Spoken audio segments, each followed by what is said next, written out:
report backs that up. Again, justify how you meet the code. And don't forget, when we do our pavement specs, we're always assuming poor quality or poor subgrades. And that is, again, to make it conservative. So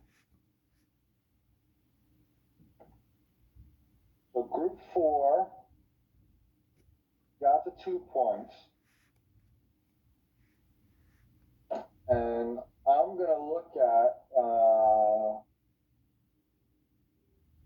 soil moving to the site. I'm not going to accept that. Land use management, too general. But someone wrote how we can use the soil map to properly classify soils located in a seat, how well it can handle loads, roads, and other things. I'll give you a half credit for that group 5. All right. So group 2 has a plus 2 points. Group 5 has a plus 1 point. And we'll see about next week having a couple more invitations for extras. All right. With that, what else can I help you with? This is your report. Again, I am treating you like an employer, like an adult, not like a teacher, student. So get your questions in. Dry wells. Let's talk about dry wells. And I'm going to open up my residential grading just because it's the best picture for this.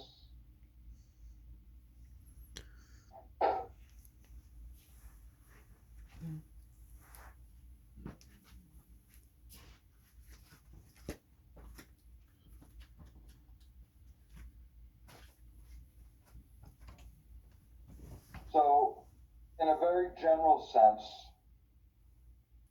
what you need to do is tell me how many dry wells an average lot is going to require for the change in land. This is very, very similar to what you did with the roadway if you had a much bigger lot. And with the roadway, what you did was you looked at your limit of disturbance and you assumed that in the existing conditions it was all woods. And in the proposed conditions, it was all impervious or lawn. So you're going to look at your typical lot grading. I got some oversized lots here. They're not very typical, but maybe one over here where the limit of disturbance was wasn't really the smallest, right? So I would look at an average lot.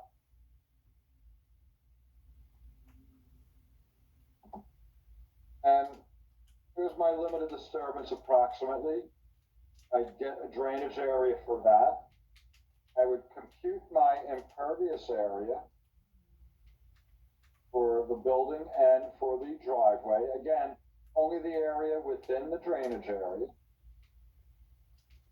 And I would go to start my hydrographs program. And I would make an existing rational method hydrograph.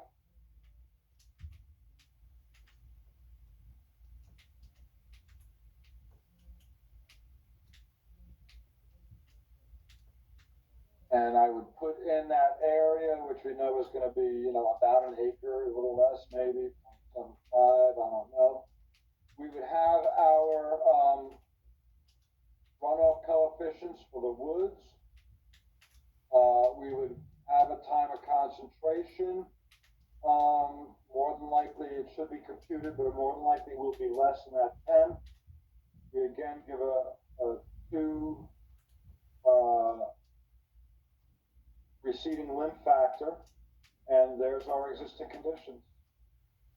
And this has to be done for the 3 design storms that you do your road for too. And then you do your modified rational method for the proposed conditions.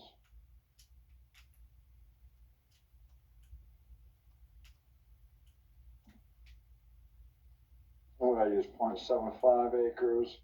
And the runoff coefficient's definitely gonna rise up, maybe a 0.85, and time of concentration would probably be the same. This is a modified rational. So I would have to go in and find out my allowable flow, my Q target, just like you did in the previous one. Maybe this is like 1.8. I hit OK, I look at my results. And again, I'm only showing the one storm, but you would find the maximum volume. And you need to convert that into gallons.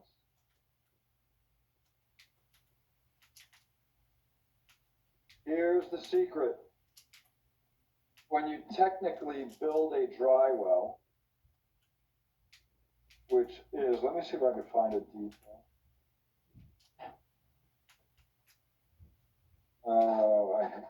Let me go classic, insert,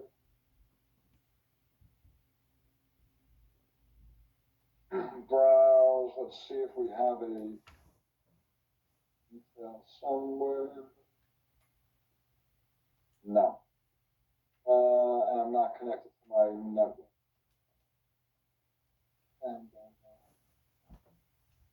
All right, so let's do this.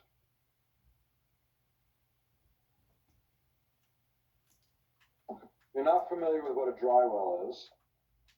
Dry well is basically a big old concrete structure. This one appears to be MDS, plastic, not concrete. And if you look at them, these plastic holes get knocked out. The big holes are for your pipe connections. The little holes are to let water seep out. And you put this under the ground. And instead of just being stone here, you've got that dry well picking up a larger amount of volume. So you would have this, right? And the water comes in and it seeps through all the stone. Now, we generally specify, and listen up here, this is important, we generally specify 1,000-gallon dry wells. And when I put these in, they generally have an 8-foot outer diameter. And I usually put 2 foot of stone around the sides and the bottom of that dry well. When you account for that stone and the 1,000 gallons in the dry well, you actually wind up getting about 2,000 gallons per 1,000-gallon dry well. So, one dry well, including the stone, amounts to 2,000 gallons of total storage. Once you have your volume in hydrographs, you can convert it to gallons and divide it by 2,000, and that tells you how many dry well installations you will need. On your residential grading plan, you will show dry wells located on your lots, however many you computed, you're going to put them on your lot. And over here, I would probably put a couple over here, and I'd have a trench drain at the end of the driveway feeding that.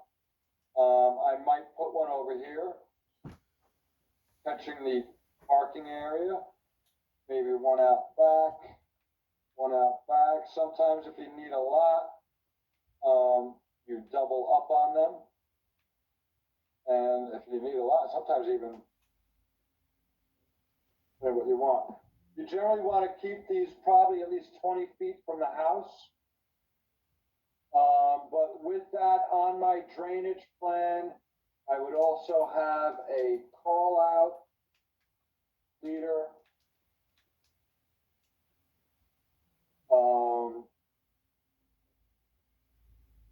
that said 1,000-gallon dry well, tip.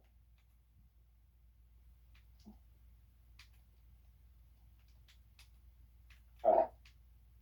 So how did that work out for the dry wells? Good?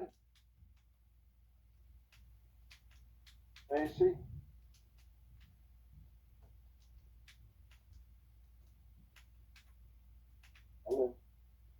Unmute your mic. You still with us? Yes, okay, all good. All right.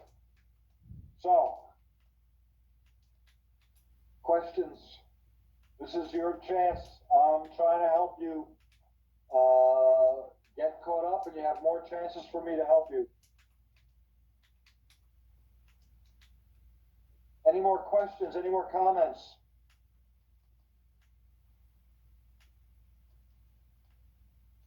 No. Next week, good stuff. Maybe I'll have some videos for us. I haven't shown any videos. Gonna get some engineering experience. You guys see some stuff. Engineering fact of the day. Actually, I'll put this up in the poll question. This is a trivia question for you guys. Engineering trivia. No extra points for it. It's not related to the project. But how much water do you think it takes to float a car? Every group type in your guess. How deep does water have to be to float a car? Approximately.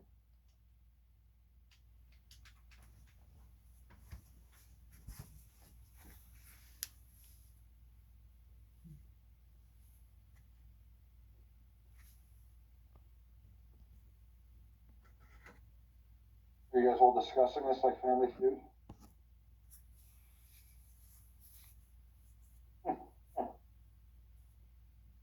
All right, you got I guess from group one.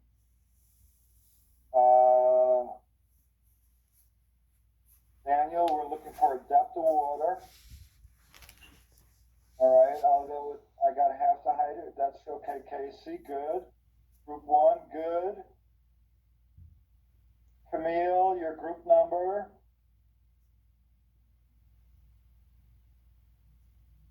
Okay.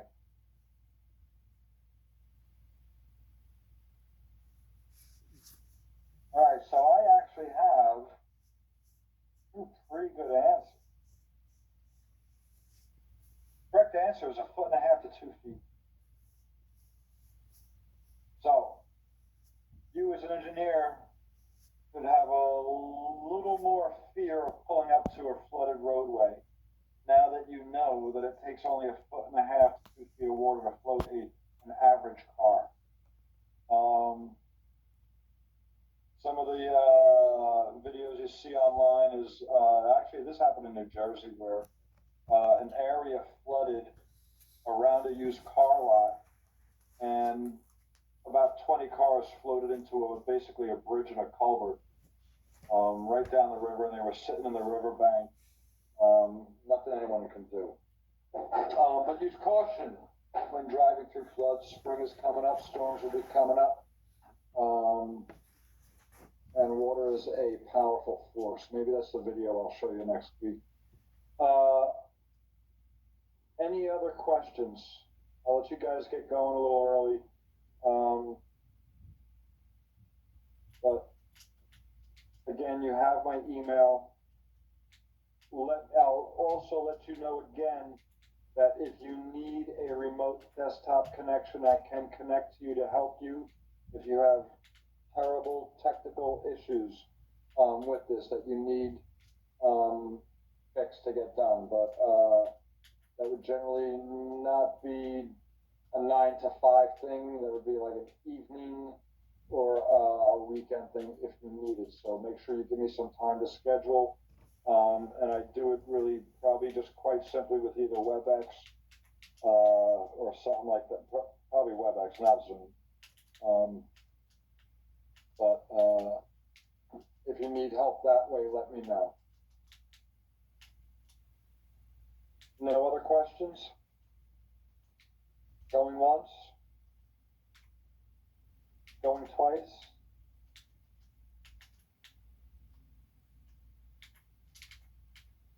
All right, ladies and gentlemen, have a good week.